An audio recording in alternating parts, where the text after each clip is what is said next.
ये अपना जो है कैंसिल फ्लैश टैंक है।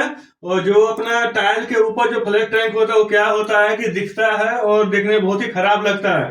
और ये अपना कैंसिल टैंक है जैकवार का।